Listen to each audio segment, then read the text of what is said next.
Assalamualaikum warahmatullahi wabarakatuh. Alhamdulillahi rabbil alamin. Wassalatu wassalamu ala ashrafil anbiya'i wal mursalin. Sayyidina wa habibina wa syafi'ina wa maulana Muhammad wa ala alihi wa ashabihi ajma'in. Subhanaka la ilma lana illa ma 'allamtana innaka antal alimul hakim. La haula wa la quwata illa billahil aliyil azim. Amma ba'du. Para habaib yang saya muliakan, yang tidak saya sebut satu persatu dengan tidak mengurangi takdim saya kepada beliau. Para alim ulama yang saya muliakan, juga tidak mungkin saya menyebut satu persatu dari banyaknya, tapi insya Allah tidak mengurangi takdim saya kepada beliau.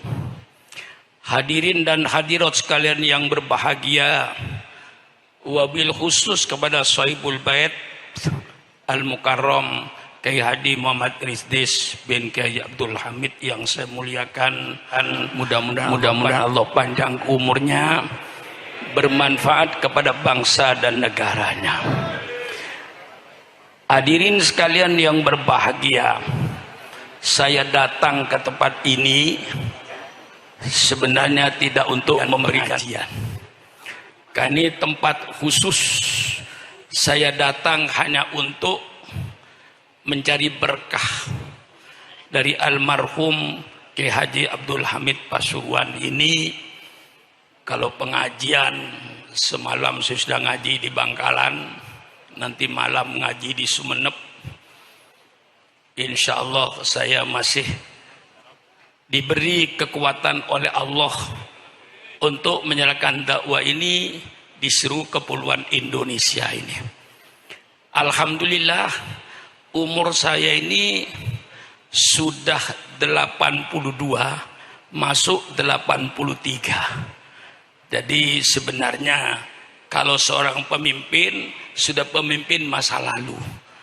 Bukan zaman saya untuk teriak-teriak, tetapi Allah masih memberikan kesempatan kepada saya, diberikan kesehatan sehingga saya dapat amar ma'ruf nahi mungkar. Ketika saya almarhum masih surganya, alhamdulillah selama saya datang ke Pasuruan ini, alhamdulillah belum pernah ditolak oleh beliau itu. Walaupun beliau kadang-kadang sedang sakit menolak tamu, tapi giliran saya alhamdulillah pernah beliau temui saya di tempat tidur, disuruh masuk ke tempat tidurnya, bicaralah di situ di sana. Banyak yang memberikan sugesti kepada saya, karena Ki Abdul Hamid seorang wali min auliaillah. Saya hanya mohon nasihatnya, mohon keberkahannya. Pada waktu itu saya minta kepada beliau, Ki Hamid, tolong Kiai, saya mohon doa Pak Kiai. Apa doa yang terbaik Kiai Hamid untuk saya? Dan berikanlah kepada saya wirid Pak Kiai, wirid apa yang terbaik? Apa jawab beliau kepada saya? Wiridnya Ustadz sudah bagus. Kalau ada undangan jangan ditolak. Dan ini pesan beliau, jangan milih-milih undangan. Itu yang saya pegang. Sehingga di Jakarta saya disebut Kiai Kaku. Diundang menteri kadang-kadang saya nggak datang. Diundang gubernur saya tidak datang. Karena ada undangan di RT. Di musola kecil yang sudah bulanan mengundang saya. Nggak tega saya, hari hanya saya menggagalkan itu. Saya mempunyai pendirian dari Kiai Hamid, jangan mengecewakan orang. Jadi kalau udah undangan sudah ditulis, jangan sampai dibatalkan, jangan milih-milih undangan. Satu ketika saya diundang orang besar, tidak saya sebutkan. untuk meresmikan satu pabrik dengan 17 Agustus. Saya kasihkan sama ajudannya ini, tolong ini agenda saya. Kalau kosong saya datang. Oh ada pakai isi, tapi di musola di Cirebon. Apa tidak bisa dibatalkan? Saya jawab, seandainya Anda jadi pengurus musola ini, sudah ngundang saya setengah tahun, sudah saya tentukan waktunya. Ketika waktunya ditentukan saya batalkan, ketahuan saya pidato di tempat lain. Bagaimana perasaan saudara? Ukur sama perasaannya. Ini ajaran yang diberikan Kiai Hamid kepada saya. Sehingga saya kaku. Bukan kaku apa? Diundang menteri pun saya tolak. Undang gubernur, tolak. Karena pesan Kiai Hamid,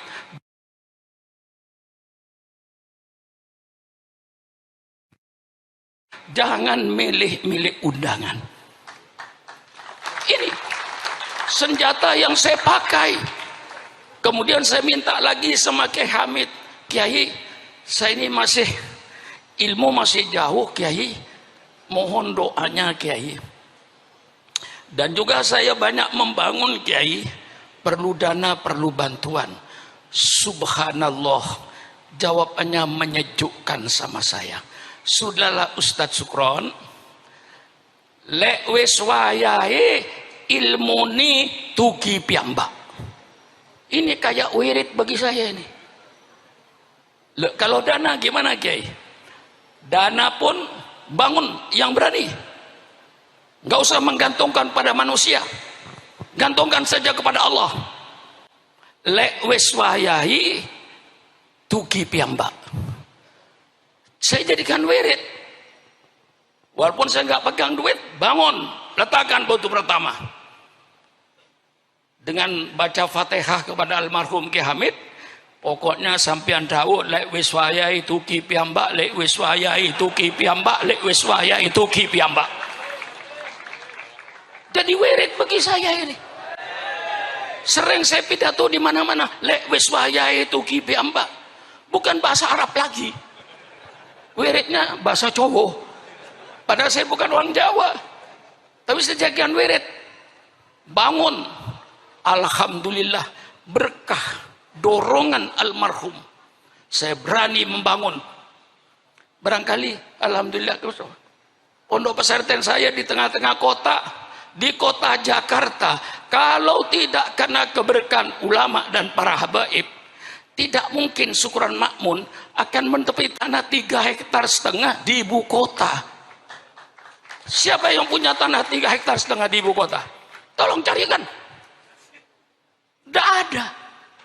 Pondok pesantren Romanu 3,5 hektar di Jakarta Selatan. Kalau tidak berkahnya para ulama, tidak berkahnya para habaib, ini yang saya mantep. Jadi setiap saya membangun, gak saya mikirkan duit, urusan belakang. Beli batu 1 truk, beli pasir, beli semen, letakkan batu pertama. Pokoknya saya yakin, lek wis wayahi, insya Allah almarhum mendengar perkataan saya ini. Ini saya pegang, hanya pegang lek wis wayahi. Karena Kiai Hamid bilang, Ustadz, dikirnya sudah bagus. Dikir apa? Kiai, lek wonten undangan jangan ditolak, jangan milih-milih undangan. Lek boten wonten undangan sampean ngaos dari kalian santri-santrinya. Itu saya pegang teguh. Perkataan Kiai Hamid dan itu yang membangkitkan saya. Tidak takut saya sampai sekarang. Barangkali kalau datang ke Jakarta, ya sedang membangun saya gedung, panjangnya 72 meter, lebarnya 35 meter tanpa tiang. Kok berani? Lek wis waya itu kipiyambak kok. Apalagi kalau nanti giliran pasang keramik, datang keramik. Giliran pasang kap di atas, datang kap. Belum pernah terlambat. Ini keyakinan saya, tawassul saya ini. Dengan Fatihah kepada almarhum, terus saya semangat, Lewes saya itu gitu ya Mbak. Nah, ini saudara-saudara, alhamdulillah saya belum pernah datang ke Pasuruan dalam keadaan Kiai Hamid sakit bagaimanapun saya masih dipanggil. Beliau di tempat tidurnya, saya di bawah. Saya sering minta nasihat kepada beliau dan itu yang saya pegang. Maka sampai sekarang saya diundang di RT pun, musola di bawah jembatan pun saya datangi. Karena pesan Kiai Hamid, jangan didatangi. Kalau undangan gubernur didatangi, undangan menteri didatangi, undangan musola di tepi sungai dicoret. Ini kiai kurang ajar ini sebenarnya.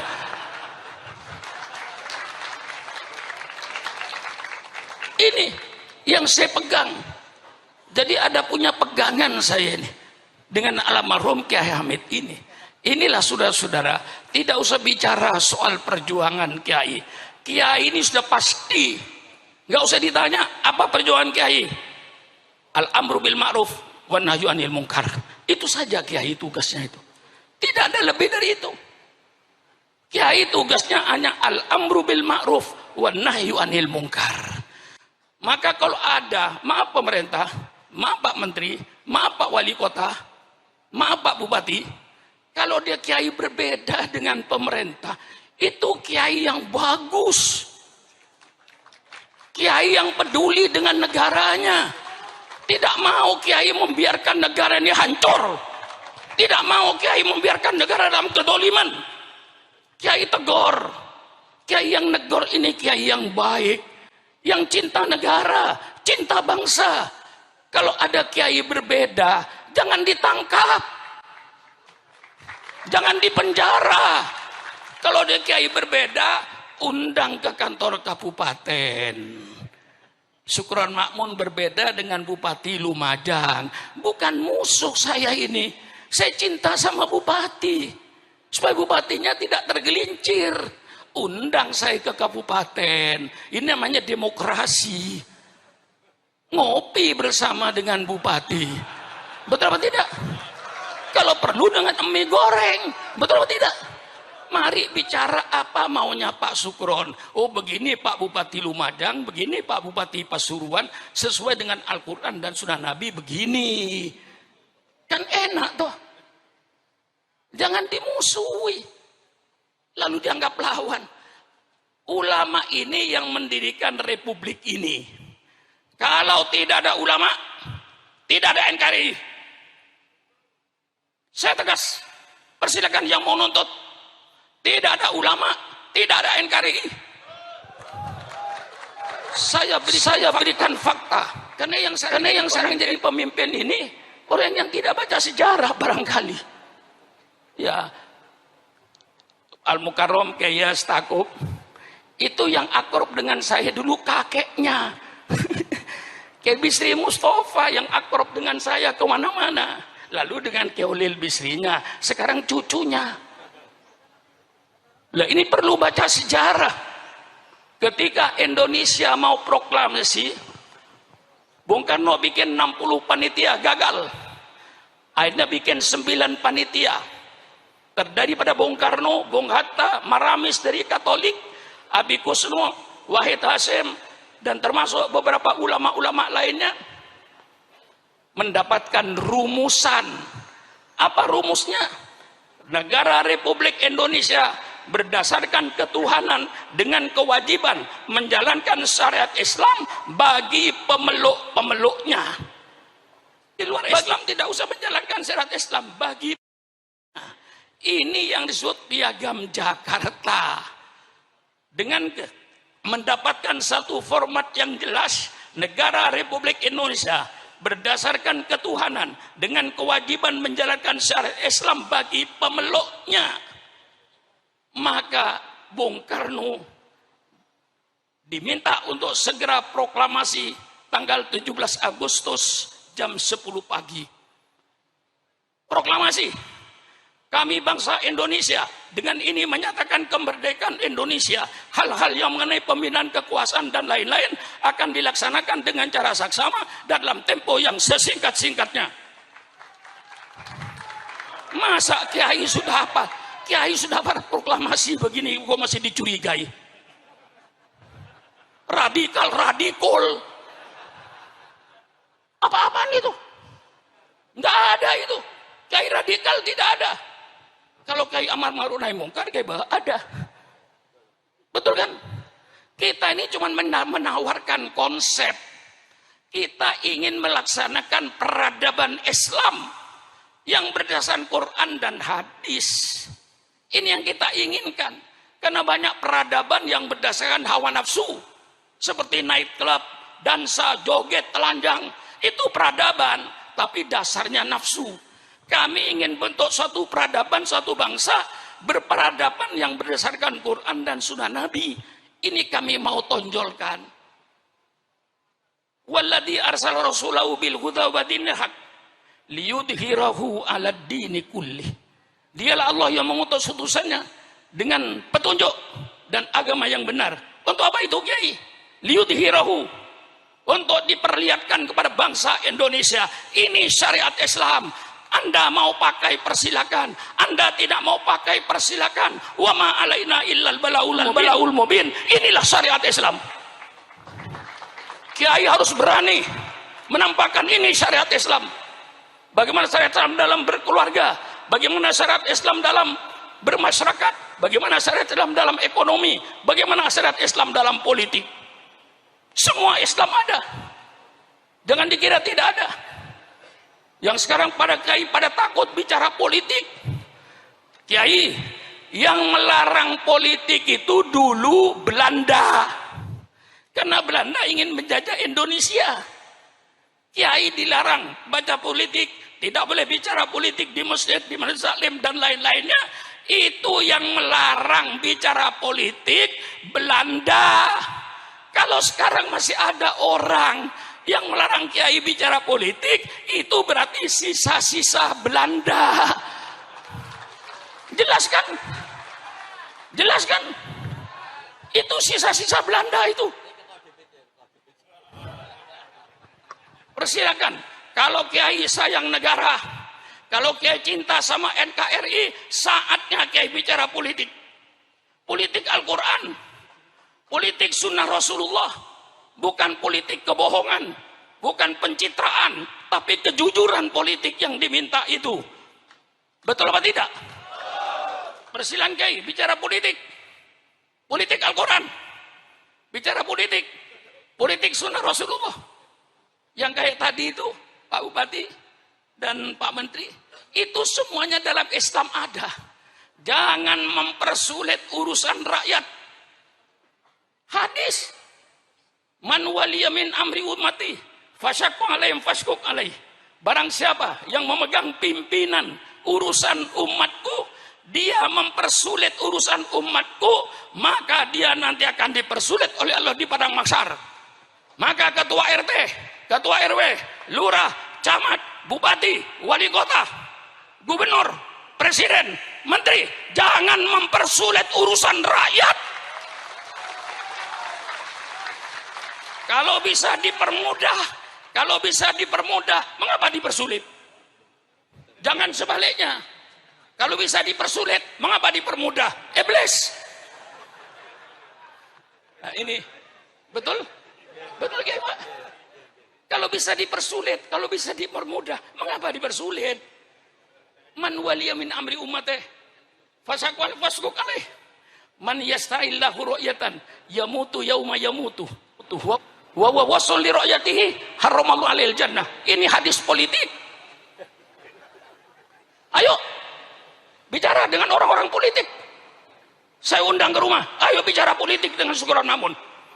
Ini hadis politik.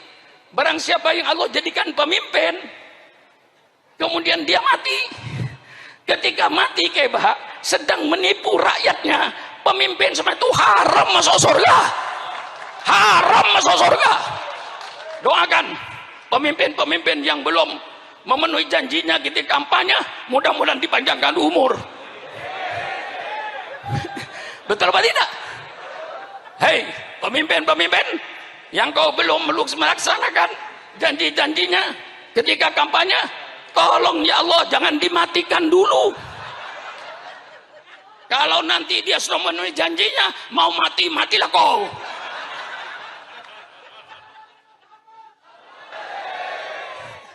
Kurang apa saya ini? 83 tahun. Nggak pantas saya bicara begini nih. Bukan waktunya sudah. Giliran Kebaha ini. Nih. Dulu ayah beliau yang akrab dengan saya. Namanya Kiai Nur Salim kan. Itu paling akrab dengan saya. Di pesantren hampir tiap tahun saya ke situ. Sekarang putranya. Giliran sampian sekarang itu. Ini cucunya Mbah Hamid, bilang jadi wali. Lah iya, saya sudah nggak pantas sudah. Tapi karena saya katakan, hai bangsa Indonesia, jangan kau bangunkan macan tidur. Saya sudah tidur. Tapi kalau Islam kau ganggu, jangan coba-coba. Yang umurnya syukuran makmum 82 tahun, Islam diganggu, komputer berputar 28 tahun.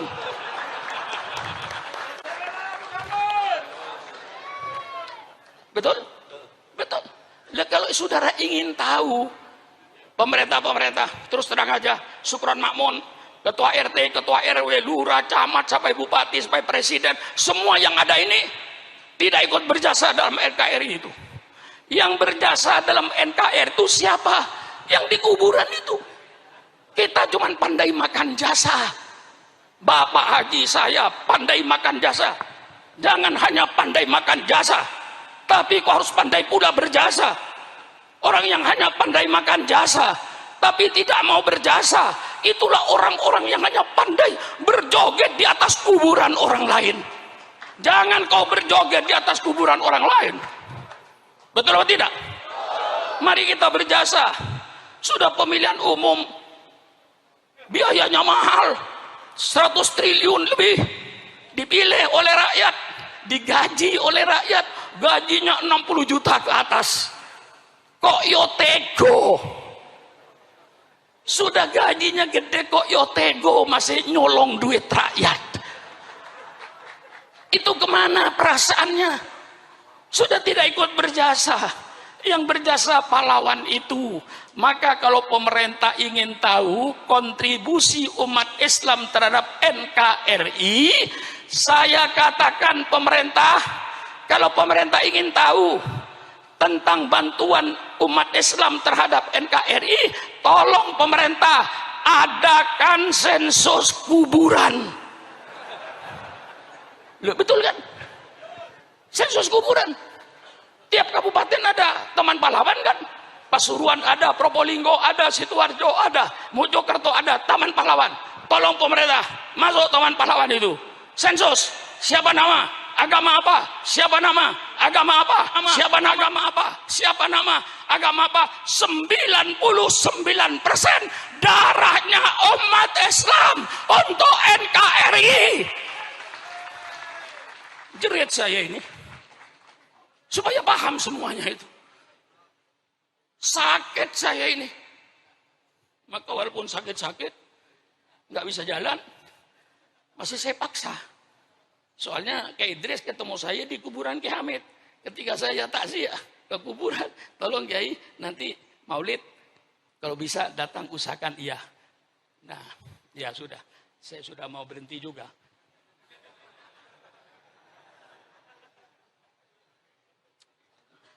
Nah, saudara-saudara, kalau di sensus kuburan 99% darahnya umat Islam. Tadi yang saya katakan kalau tidak karena ulama enggak ada NKRI. Jam 10 pagi proklamasi Bung Karno. Jam 3 sore angkatan laut Jepang datang kepada Bung Hatta. Dia bilang kalau 7 kata ini tidak dicoret, Indonesia Timur tidak ikut. Subhanallah. Pagi proklamasi, jam 3 Pak Saiful mau pecah Indonesia ini. Ya saya kenal betul dengan dia. Sama-sama NU-nya kok. Saya sejak dulu NU, tapi NU dulu. Tapi rupanya kembali ke NU dulu dia. Kalau NU dulu sama dengan saya. Apa? Iya. Kalau NU yang macam-macam, ya tunggu dulu. Betul atau tidak? Kalau NU, ya ini sudah saya tahu dia kembali kok. selalu merayu saya kok. Ke pesantren saya berkali-kali itu menunjukkan tanda rujuk itu ya. Iya, soal kelahian Pak Saiful ngerayu itu urusan dia lah, tapi yang jelas berhasil dia kok. Sampai saya bilang, tolong kalau betul Habib Taufik datangkan betul loh dia itu. Iya, yang saya minta temu sambian loh. Jangan dikira. Nggak ngomong dia. Ya, pokoknya urusan ngerayu kasih dia lah. Nah ini saudara, jam 3 sore Angkatan Laut Jepang itu datang menghadap Bung Hatta. Kalau ini tidak dicabut, kami Indonesia Timur tidak ikut. Berarti waktu ada Republik Indonesia Timur, ada Republik Indonesia Barat. Tanggal 18, Bung Hatta kumpulkan lagi. Minus Pak Wahid Hasyim karena pulang ke Indonesia diganti dengan seorang ulama dari Sumatera. Perdebatan terjadi. Kata satu tidak bisa, ini sudah ditandatangani. Kata satu gimana? Nah nanti kalau pecah Indonesia ini dengan lapang dada wahai bangsa Indonesia dari Sabang sampai Merauke. Kalau tidak karena lapang dadanya para tokoh Islam waktu itu, NKRI tidak ada. Tegas saya. Tangkap aja. Saya sudah umur 82 tahun loh. Di penjara tinggal wirid aja. Lah iya. Saya sudah nggak ada apa-apa sekarang Pak Saiful. Nggak usah curiga dengan Sukron Makmun. Walaupun saya nanti aktif di NU, jangan curiga. Jangan curiga. Mau jadi menteri sudah ketuaan. Mau jadi DPR sudah ketuaan. Tidak ada yang ada depan saya kecuali kuburan. Di depan saya kuburan. Jabatan sudah nggak ada, sudah lewat semuanya itu. Kalau saya masih umur 60 tahun, sampean boleh curiga saya, takut disaingi jabatannya. Takut berebut menteri. Tidak bakalan sekarang sudah saya mau jadi menteri aja. Saya sudah lihat kuburan situ tuh. Nggak usah curiga. Ini umur sudah umur tambahan. Berdebat dengan lapang dada. Tokoh Islam cabut 7 kata itu. Dicabut itu. Dengan kewajiban menjalankan syariat Islam bagi pemeluknya, cabut, coret. Tapi ulama minta gantinya. Gantinya apa? Maha Esa, lebih mahal lagi. Secara akidah lebih mahal lagi. Maka berubahlah Pancasila tanggal 17 masih berbunyi negara Republik Indonesia berdasarkan ketuhanan ya, berdasarkan ketuhanan. Tidak ada Maha Esa berdasarkan ketuhanan dengan kewajiban menjalankan syariat Islam bagi pemeluknya. Tanggal 18 Agustus berubah. Indonesia berdasarkan ketuhanan yang Maha Esa, titik. Kalau seandainya ulama waktu itu tidak mau merubah dan tidak mau mencabut, ya tidak ada NKRI itu. Masa ulama yang dicurigai tidak cinta NKRI? Ong Kiai yang bikin kok. Nah, saya kira masih ada pembicara lagi ya. Nah, sudah. Ya biasanya saya ini pidato tuh ya 4 jam non-stop tanpa minum. Tadi itu saya hormati aja ngasih minum itu ya. Sebenarnya saya tanpa minum 4 jam juga nggak apa-apa. Allah sudah bikin tenggorokan saya spesialis. Insya Allah. Nah itulah saya sebenarnya banyak cerita. Tolong nanti kayak Bahak. Kita ingin membentuk satu peradaban yang berdasarkan Quran dan hadis. Peradaban berumah tangga. Peradaban dalam bermasyarakat. Peradaban di dalam ekonomi. Peradaban di dalam politik. Intinya kayak Bahak. Mengapa Islam bicara ini? Supaya anggota rumah tangganya berakhlakul karimah. Mengapa bicara ekonomi? Supaya pelaku-pelaku ekonomi itu berakhlakul karimah. Mengapa bicara politik? Supaya pelaku-pelaku politik. Ya, betul kan? Ya, enggak apa-apa dia desa itu terbuka, Pak, terbuka. Ya. Supaya pelaku politik, siapa pelaku politik? Wali kota, bupati, gubernur, presiden, menteri, anggota DPRD sampai DPR pusat dan pejabat tinggi itu semuanya pelaku politik. Kiai wajib bicara politik supaya pelaku politik mempunyai akhlakul karimah, bukan pelaku politik yang preman, yang bajingan, yang akan merusak negara ini.